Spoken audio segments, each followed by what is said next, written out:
आयुक्तालयात सुरू आहे गुंडांची हजेरी। नव्यानं आयुक्त पदाचा पदभार स्वीकारलेल्या रवींद्र सिंगल यांनी येताच ही परेड घेतली।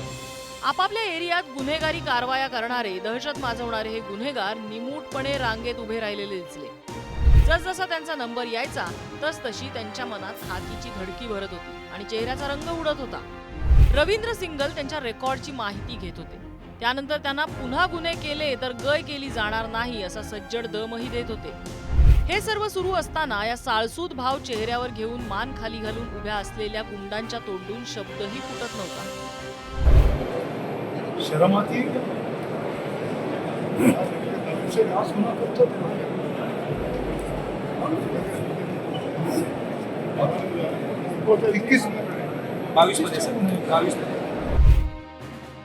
अशा एक दोन नव्हे तर 2008 पासून रेकॉर्डवर असलेल्या तब्बल 317 गुंडांची हजेरी आयुक्तांनी घेतली। यात अनेक गंभीर गुन्ह्यात मकोका, MPDA आणि तडीपारीच्या शिक्षा भोगलेल्या गुन्हेगारांचा समावेश आहे। धुळ्यात सुद्धा अधीक्षक कार्यालयाच्या आवारात गुंडांची अशीच परेड दिसली। सलग दुसऱ्या दिवशी धुळ्यातल्या सराईत गुन्हेगारांची ही परेड सुरू होती। धुळ्याच्या विविध भागातले 65 गुन्हेगार त्यात हजर होते। क्लिअर आहे सगळ्यांना?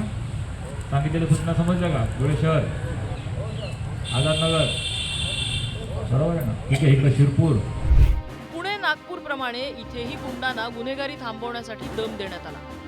सोशल मीडियावर उदात्तीकरण न करण्याविषयी सूचनांची अंमलबजावणी करण्याबाबतही त्यांना सांगण्यात आलं। या सूचना देत असताना सर्व काही गंभीरपणे सुरू असताना एका गुंडाला हसू आलं।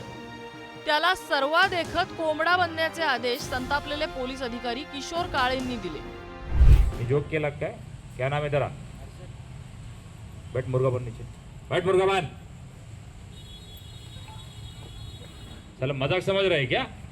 मुर्गा बन, बाकी नाही पता। हे सगळ्यांना सांगतोय, मी इज्जतीची सूचना देतोय, सरळ बोलतोय। ठीक आहे, मी बोलतोय ते काय तुम्हाला काय कुठले अपशब्द वापरले का? मजाक वाटतोय का त्याच्यामध्ये कुठला? पुण्यात दहशत माजवणाऱ्या कुख्यात गुंडांच्या परेड नंतर आता तोच पॅटर्न महाराष्ट्राच्या इतर भागात राबवताना पोलीस दिसतायत। वाढत्या गुन्हेगारीवर अंकुश ठेवण्याच्या प्रयत्नांसह आगामी निवडणुकीच्या पार्श्वभूमीवर महाराष्ट्र पोलीस अलर्ट मोडवर आले। त्यामुळे कायद्याचा धाक गुन्हेगारांवर बसेलच। रिपीटेड ऑफेन्सेसचे गुन्हे दाखल आहेत, मग त्याच्यामध्ये बॉडी ऑफेन्सेस असतील किंवा इतर स्वरूपाचे जे शरीराविरुद्धचे गंभीर गुन्हे दाखल आहेत, अशा एकूण 65 व्यक्तींना या ठिकाणी आणण्यात आलं होतं।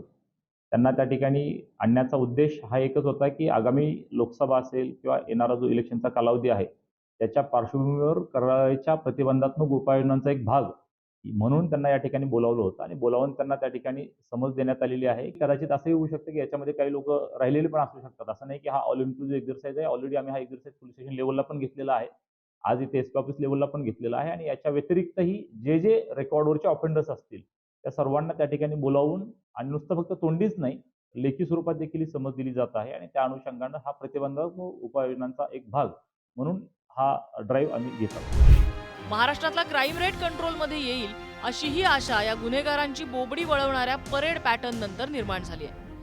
नागपूरहून जितेंद्र शिंगाडे, धुळ्याहून भूषण चिंचोरे आणि राशीद इनामदार सह ब्युरो रिपोर्ट, पुढारी न्यूज।